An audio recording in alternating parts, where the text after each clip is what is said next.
Hi, hello, welcome to Bankersdaily. So, இன்னைக்கு நம்ம The Hindu Editorial May 17 வந்து பார்க்க போறோம். ஏன் இவ்வளவு டைம் ஆச்சு அப்படி நீங்க கேட்டுக்கிட்டே இருக்கலாம். இங்க ஒரு மிகப்பெரிய ஒரு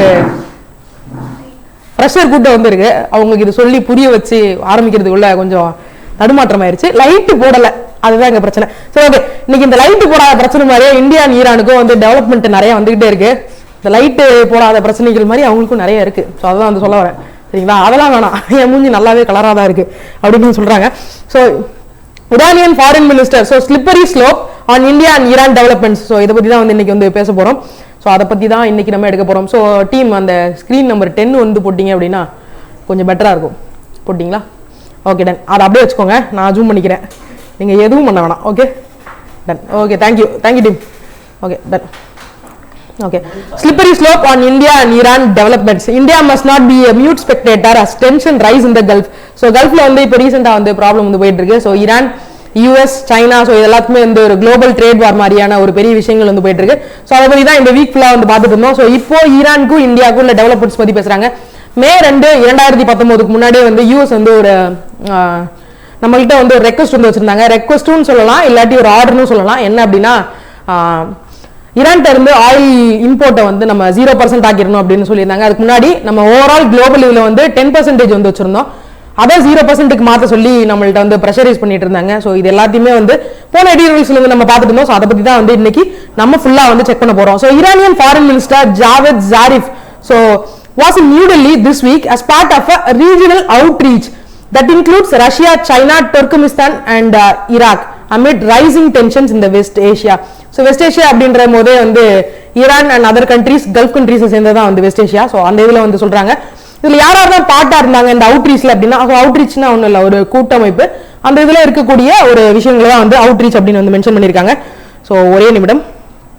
Bankersdaily. Okay. The US has followed withdrawal of its sanctions. So அவங்க வந்து அதை வந்து withdrawal அப்படின்னா திரும்ப பெற்றுட்டாங்க அப்படின்னு வந்து அர்த்தம். Sanctions waiver for Iranian oil with a series of actions that it claims are in response to the perceived threat from Iran. So Iran வந்து ஒரு த்ரெட் வைக்கிறாங்க. ஸோ அதனால அவங்களுக்கு மேல இருக்க சாங்ஷன்ஸ் எல்லாத்தையுமே வந்து வேவர் ஆஃப் சாங்ஷன்ஸை வந்து, அதாவது ஈரான் மேல நிறைய தடைகள் வந்து இருந்துச்சு, அந்த தடைகளை வந்து இப்போ வந்து நீக்கிட்டு இருக்காங்க. அந்த தடைகள் அவங்க தடைகளை வந்து நீக்கி திருப்பி அவங்க மேல தடைகளை வந்து கொண்டு வர மாதிரியான ஒரு சிச்சுவேஷன் தான் வந்து இப்போ வந்து இருக்கு. ஸோ அதை தான் வந்து இந்த இடத்துல அவர்கள் மென்ஷன் பண்ணி இருக்கிறார்கள். சரிங்களா? இந்த இடத்துல பெர்சீவ்ட் அப்படின்னு வந்து சொல்லியிருக்காங்க. ஸோ இதுல பெர்சீவ்ட் அப்படின்றதுக்கான மீனிங் என்ன அப்படின்னு வந்து பாத்தீங்க அப்படின்னா, தெரிந்து கொள்றது இல்ல காண்றது, அது வந்து perceive.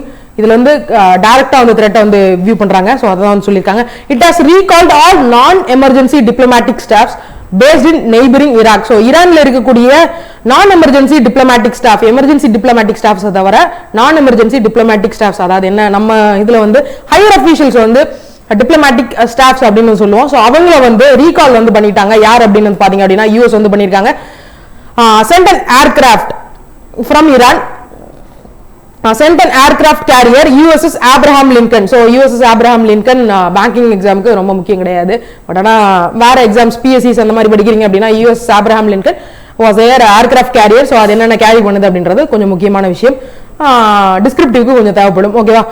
Missile defence hardware and B-52 bombers to the Gulf imposed fresh sanctions on imposed அப்படின்னா ஒரு மேல அவர்கள் மேல திணிக்கப்படுறது, and imposed fresh sanctions. So imposed அப்படின்றது வந்து ஈரான் மேல திணிக்கப்படக்கூடிய ஒரு fresh sanctions, அதாவது economic based or political based என்ன பண்ணாலும் அவர்கள் மேல வந்து தடைகள் வந்து நிறைய விதிச்சுட்டு வராங்க.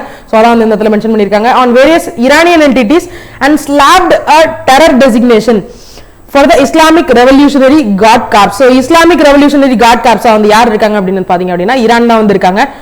அந்த இதுக்கு ஒரு டெரர் டெசிக்னேஷன் வந்து கொடுக்குறாங்க. எதுக்காக அப்படின்னு பாத்தீங்க அப்படின்னா, ஈரான் வந்து நிறைய யுரேனியம் என்ரிச்மெண்ட் வந்து பண்றாங்க. அதாவது யுரேனியம் வந்து என்ரிச் அப்படின்னா வந்து செறிவூட்டுறாங்க யுரேனியம். எதுக்காக அப்படின்னு பாத்தீங்க அப்படின்னா, நியூக்ளியர் வார் ஹெட்ஸ் வந்து ப்ரிப்பேர் பண்றாங்க.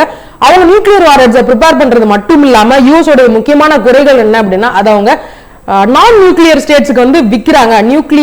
நான் நியூக்ளியர் ஸ்டேட்ஸ், அதாவது அவங்க வந்து நியூக்ளியர் வெப்பன்ஸே வந்து வச்சிருக்க கூடாது, அவங்களால தயாரிக்கப்படக்கூடாத ஒரு நாடுகள்கிட்ட வந்து அவங்க வந்து விற்கிறாங்க. இதன் மூலமா ஆயுத பேரத்தை வந்து ஈரான் வந்து ஊக்குவிக்குது அப்படின்ற மாதிரியான ஒரு விஷயத்த யூஎஸ் ரொம்ப ஆணித்தரமா வந்து சொல்லிட்டு இருக்காங்க. Iran has smashed some of the rhetoric அப்படின்னா வந்து முன்னாடி வந்து சொல்லியிருந்தோம், ஒரு வாக்கு வன்மை தான் வந்து ரெட்டாரிக் அப்படின்னு சொல்லுவாங்க. ஒரு நம்ம சொல்லிலே வந்து ஒரு நயமா பேசுற வந்து rhetoric with threats that it would close off the Strait of Hormuz. So Strait of Hormuz அப்படின்னு வந்து ஒன்று ஈரான் பக்கத்தில் இருக்கு, அதை வந்து க்ளோஸ் பண்ணிடுவோம் அப்படின்னு சொல்றாங்க. To trade and treat the US carrier as a legitimate target. So இப்போ வந்து சொல்லியிருக்காங்க யூஎஸ் கேரியர் ஒன்று வந்திருக்கு, யூஎஸ்எஸ் ஆப்ரஹாம் லிங்கன், அதை வந்து ஒரு லெஜிட்டிமேட் த்ரெட்டா வந்து யூஸ் பண்றோம் அப்படின்னு சொல்லியிருக்காங்க.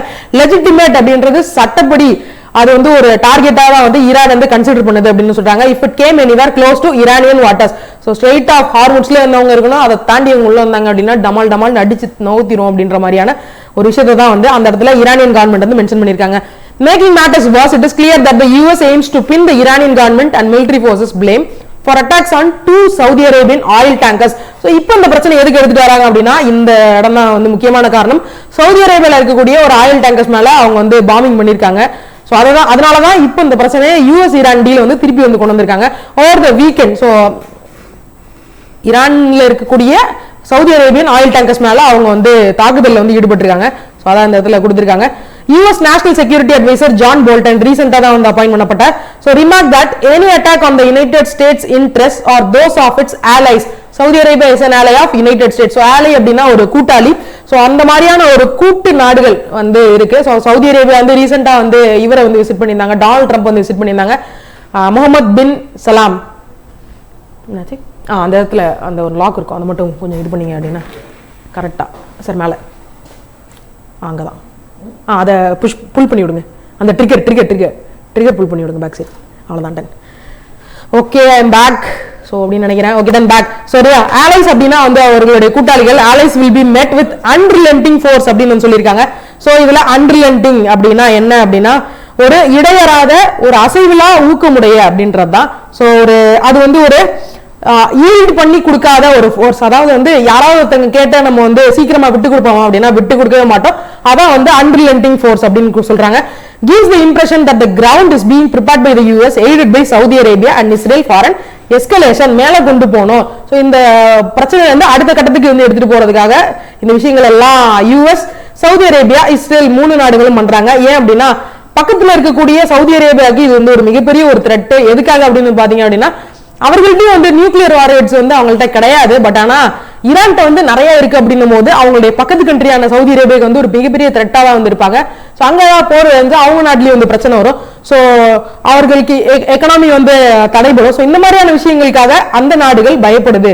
ஸோ ஃபாரன் எஸ்கலேஷன் மேல கொண்டு போறது தான் எஸ்கலேஷன்.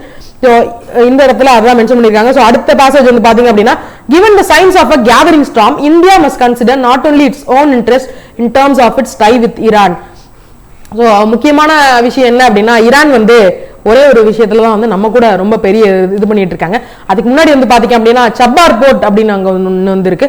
ஸோ அதுல வந்து இது போட்டுட்டு இருந்தாங்க, சில்க் ரோட் அப்படின்னு ஒன்று வந்து இது பண்றவங்க தான் மற்ற கண்ட்ரிஸ் வந்து கேட்டுட்டு இருக்காங்க. அது நம்ம நாடு வழியா போகுமா போகாதா அப்படின்றது ஒரு பெரிய பிரச்சனையே வந்துட்டு இருக்கு. அதுக்கப்புறமா வந்து இந்த ஆயில் ட்ரேட் வந்து இருக்கு, கச்சா எண்ணெய் வந்து நம்ம அவங்கள்ட்ட இருந்து வாங்குறத முழுவதுமாக மே 2 நிறுத்தணும்னு யூஎஸ் வந்து சொல்லியிருந்தாங்க, நம்மளும் வந்து நிறுத்திட்டோம்.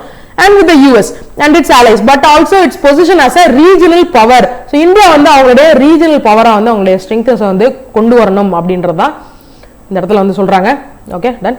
நீங்க அதுல எடுத்துட்டீங்க அப்படின்னா அதுல வராதுன்னு நினைக்கிறேன். டன்னா இல்லையா? Okay done. இல்ல அதுல இருக்க ஸ்கிரீன்ல வந்து மேல வரும். The External Affairs Ministry comment that the government would take a decision on Iranian oil imports after the elections appeared to be an attempt to buy time. So இப்போ வந்து கவர்மெண்ட் வந்து என்ன சொல்லியிருக்காங்க அப்படின்னா யூஎஸ் பக்கம் யூஎஸ் தான் வந்து மே 2க்குள்ள நம்ம 0% வந்து ஈரானியன் ஆயில் இம்போர்ட்ஸை நம்ம வந்து குறைக்கணும் அப்படின்னு சொல்லியிருக்காங்க. எக்ஸ்டர்னல் அஃபேர்ஸ் மினிஸ்ட்ரி வந்து என்ன கமெண்ட் பண்ணியிருக்காங்க அப்படின்னா அதை வந்து பை டைம் அப்படின்னா நேரத்தை வந்து இழுத்தடிக்கணும் அப்படின்றதுக்காக என்ன சொல்லியிருக்காங்க அப்படின்னா எலெக்ஷன்ஸ் முடிஞ்சதுக்கு அப்புறமா இதை பத்தி ஒரு தீவிரமான ஒரு டிசிஷன் எடுப்போம் அப்படின்னு சொல்லியிருக்காங்க. The truth is that Indian oil importers have already stopped placing orders for Iranian oil in compliance with the US diktat. In compliance அப்படின்னு சொல்லியிருக்காங்க. ஸோ இதுல in compliance அப்படின்னா ஒரு இணக்கம் இல்ல ஒரு உடன்பாடு இல்ல ஒரு கீழ்ப்படிதலான ஒரு செயல் தான் வந்து கம்ப்ளைன்ஸ். ஸோ அவர்கள் வந்து சொல்லிட்டாங்க, யாரு யூஎஸ் வந்து சொல்லிட்டாங்க, அதனால வந்து நாம அந்த இடத்துல அவர்களுக்கு அடிபணிஞ்சே போனோம் அப்படின்றதுனால இந்தியாவில் இருக்கக்கூடிய ஆயில் இம்போர்ட்டர்ஸ், மிகப்பெரிய ஆயில் இம்போர்ட்டர்ஸ் யாருமே வந்து இப்ப ஈரான் வந்து ஆயில் இம்போர்ட் பண்ணல வித் யூஎஸ் டிக்டாட். ஸோ டிக்டாட் அப்படின்னும் போது அது வந்து ஒரு உத்தரவு, யூஎஸ்ல இருந்து ஒரு உத்தரவாகவே தான் எல்லா கண்ட்ரிக்கும் வந்து கொடுத்திருக்காங்க, முக்கியமா யூரோப்பியன் கண்ட்ரிக்கும் சேர்த்து தான் கொடுத்திருக்காங்க. ஆன் ஜீரோயிங் அவுட் இம்போர்ட், ஜீரோயிங் அப்படின்னா ஜீரோயிங் அவுட் அப்படின்னா முன்னாடி வந்து வாங்கிட்டு இருந்திருப்பாங்க, அதை வந்து முழுவதுமாக குறைத்து இல்லை நிறுத்தி விடுறது வந்து zeroing out. So India had been importing about 10% of its oil requirements from Iran. முன்னாடியே சொன்ன மாதிரி 10% தான் வந்து ஈரான் வந்து நம்ம கச்சா எண்ணெய் வந்து வாங்கிட்டு இருந்தோம். மொத்த சதவீதத்தில் 10% வந்து ஈரான் வந்து வாங்கிட்டு இருக்கோம், மற்றதெல்லாம் வெனிசுலா அந்த மாதிரியான கண்ட்ரிஸ் வந்து வாங்கிட்டு இருக்கோம் from Iran. And the losses in terms of finding alternative suppliers in the face of rising oil prices are piling up. Piling up அப்படின்னா அதிகமாயிட்டே போயிட்டே இருக்கு அப்படின்னு தான் வந்து அர்த்தம். அதாவது ஸ்டாக் மாதிரி ஏறிக்கொண்டே போகுது, ஒரு சுமை முட்டை மாதிரி ஏறிக்கொண்டே போறது அப்படின்னு தான் வந்து சொல்றாங்க. நியூஸ் ரிப்போர்ட்ஸ், ஒரு நிமிஷம், okay. News reports also indicate that despite the US waiver on the Chabbar port, so Chabbar port முன்னாடி வந்து சொல்லியிருந்தா, so Chabbar port அங்க வந்து இந்தியா மூலமா இது பண்ணலாம், ரிவைவ் பண்ணலாம் அப்படின்ற மாதிரி சொல்லியிருக்காங்க. ஸோ அதுல வந்து US waiver வந்து இருக்கு. Banks in India and Afghanistan that plan to finance the trade through the port are now being restricted by US sanctions. So இதுக்கு முன்னாடி என்ன பண்ணிருந்தாங்க அப்படின்னா, US வந்து அதுக்கு வந்து எக்கனாமிக் வேவர் வந்து கொடுத்திருந்தாங்க. என்ன அப்படின்னா, இந்தியா வந்து அங்க வந்து ஒரு போர்ட் வந்து சப்பார் போர்ட்டை வந்து ரீகன்ஸ்ட்ரக்ட் பண்ணி திருப்பி கொண்டு வர போறாங்க. அதுக்காக ஆப்கானிஸ்தான் அண்ட் இந்தியா ரெண்டு பேரும் என்ன பிளான் பண்ணிருக்காங்க அப்படின்னா, அங்க வந்து ட்ரேட் வந்து திருப்பி கொண்டு வரலாம் அப்படின்ற மாதிரியான ஒரு விஷயம் வந்து கொண்டு வந்திருந்தாங்க. ஸோ இப்போ இந்த சாங்ஷன்ஸ் எல்லாம் தூக்குனதுனால என்ன ஆகுது அப்படின்னா, அதுல புதுசா அதை கொண்டு வர்றதுல சில பிரச்சனைகள் வந்து உருவாகுது அப்படின்னா இந்த இடத்துல அதில் குறிப்பிட்டிருக்கிறார்கள். So instead of being a mute spectator, அதாவது சும்மா இருந்து பார்த்துக்கிட்டே இருக்காம, அதான் வந்து instead of being a mute spectator அப்படின்னு சொல்லியிருக்காங்க. To the crisis lock in, okay, to the crisis 10 minutes done. To the crisis that it's building for India's energy bill as well as for regional stability. So regional stability இங்க கொண்டு வராங்க, ஏன்னா ஆப்கானிஸ்தான் இதுல சேர்ந்திருக்கு. New Delhi must take the challenge head on. So நேருக்கு நேரா வந்து new Delhi இந்த சேலஞ்ச் வந்து எடுக்கணும் அப்படின்னு சொல்றாங்க. Head on, face to face. One immediate priority, so முதல்ல இருக்கக்கூடிய இமிடியேட் ப்ரையாரிட்டி, உன்னுடைய முதல் வேலை என்ன அப்படின்னா, to work closely with European countries is in ensuring that Iran does not feel compel to walk out. திருப்பி வந்து இதாயிருச்சான்னு பார்த்தேன், okay done. Compel to walk out, அதாவது வெளியேறது, அதான் வந்து வாக் அவுட் அப்படின்னு வந்து சொல்லியிருக்காங்க.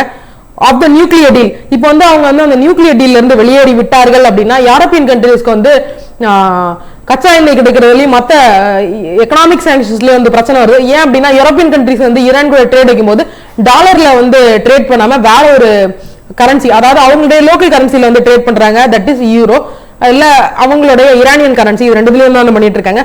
So இது ஒரு பெரிய பிரச்சனையாகும். And to jointly build a sanctions immune financial infrastructure to facilitate Iranian trade. அதாவது எப்படி அப்படின்னா, இப்போ வந்து அவர்கள் மேல ஒரு தடைகள் விதிக்கப்பட்டாலும் அந்த தடைகளுக்கு ஈக்குவலண்டா ஒரு பினான்சியல் இன்ஃப்ராஸ்ட்ரக்சர் வந்து கொண்டு வந்து அதன் மூலமா ஈரான் இருக்கக்கூடிய ட்ரேடை வந்து நம்ம பண்ணணும் அப்படின்ற மாதிரியான ஒரு விஷயம். It is necessary that the countries affected in the region meet urgently as well as unitedly express concerns over a possible US-Iran clash. வந்து ஒரு 2011 வந்து டொனால்ட் ட்ரம்ப் வந்து ஒரு ட்வீட் வந்து பண்ணியிருப்பாரு. என்ன அப்படின்னு பாத்தீங்க அப்படின்னா, பாரக் ஒபாமாவுக்கு வந்து இந்த மாதிரி அடுத்த தடவை ஆட்சிக்கு வரணும் அப்படின்னு முற்பட்டாரு அப்படின்னா ஈரான் மேல போர் தொடுப்பாரு, ஈரான் மேல எக்கனாமிக் சாங்ஷன்ஸ் போடுவார் அப்படின்ற மாதிரி ஒரு ட்வீட் பண்ணியிருப்பாரு 2011 நினைக்கிறேன். அதே இதை வந்து இப்போ வந்து பாரக் ஒபாமா, அது வந்து இப்போ ரொம்ப ஃபேமஸ் ஆயிட்டு இருக்கு. எதுக்காக அப்படின்னா, இப்போ இதெல்லாம் பண்றது யாரு அப்படின்னு பாத்தீங்க அப்படின்னா அதே டொனால்ட் ட்ரம்ப் தான் வந்து இப்ப பண்றாரு. சோ இப்ப இவரு அடுத்த தேர்தலுக்காக தயாராகிறாரா அப்படின்ற ஒரு முக்கியமான ஒரு விஷயமும் இருக்கு. லாஸ்ட்ல என்ன சொல்லிருக்காங்க அப்படின்னா, இதுல ஈடுபட்டு இருக்க கண்ட்ரீஸ்ல என்ன பண்ணணும் அப்படின்னா, சேர்ந்து இருந்து அதை வந்து பிரிச்சு மாத்தி விடணும் அப்படின்றதுதான் இதோடைய பிளான். சோ இதை அவங்க மாத்தி எடுக்கணும் அப்படின்றதான் இதுல வந்து சொல்லியிருக்காங்க. சோ இதுல இம்பார்ட்டன்டான வேர்ட்ஸ் என்னென்ன அப்படின்னா கீழே வந்து கொடுத்துருக்கோம். ஸோ வெக்காபுலரியில வந்து அவுட்ரீச் அப்படின்னா எட்டி பிடிக்கிறது. ஸோ இதுல வந்து அவுட்ரீச் அப்படின்றது வந்து ஒரு கூட்டமைப்பு அப்படின்னு வந்து சொல்லலாம். ஸோ இதுல கொடுத்துருக்குது, ஓகேவா. நெக்ஸ்ட் ஒன் வந்து அமிட்ஸ்ட், ஸோ அதற்கு மத்தியில் இருக்கக்கூடிய ஒரு விஷயங்கள். ஸோ நெக்ஸ்ட் ஒன் வந்து வித்ட்ராவல் அப்படின்னா திரும்பி பெற்றுக்கொள்கிறது.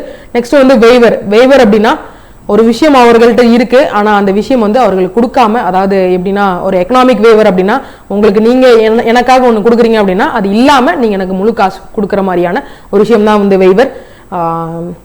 இப்போ வந்து ரீசெண்டா எஜுகேஷன் லோன் வேவர் அப்படின்னு சொல்றாங்க. நம்ம வந்து எஜுகேஷன் லோன் வாங்கியிருப்போம், அதை வந்து திருப்பி கட்ட வேணா, அதை வந்து வேவர் பண்ணிட்டாங்க, திருப்பி கட்டாமல் விடுவது வந்து வேவர். ஸோ நெக்ஸ்ட் ஒன் வந்து பர்சீவ்ட் அப்படின்னா தெரிந்து கொள்வது, இல்ல நம்மள்ட்ட ஒரு விஷயம் வந்து வாங்கி கொள்வது அப்படின்றதா வந்து பர்சீவ்ட் சம் நாலேஜ் அப்படின்னு சொல்லலாம். எனக்கு நான் கொஞ்சம் அறிவு சார்ந்த விஷயங்களை பெற்றுக்கொண்டேன், தெரிந்து கொண்டேன் அப்படின்றதா இந்த இடத்துல பர்சீவ்ட் அப்படின்னு சொல்லியிருக்காங்க. ஸோ இந்த விஷயத்துல இன்னைக்கு இதோட இந்த எடிட்டோர்ல வந்து முடிஞ்சு போச்சு. ஸோ உங்களை மீண்டும் நான் நாளைக்கு த ஹிந்து எடிட்டோரியல் May 18 வந்து சந்திக்கிறேன். ஸோ பாய் கைஸ், நம்ம நாளைக்கு மீட் பண்ணுவோம். ஸ்க்ரீன் 1க்கு வந்துருங்க. Okay, mute.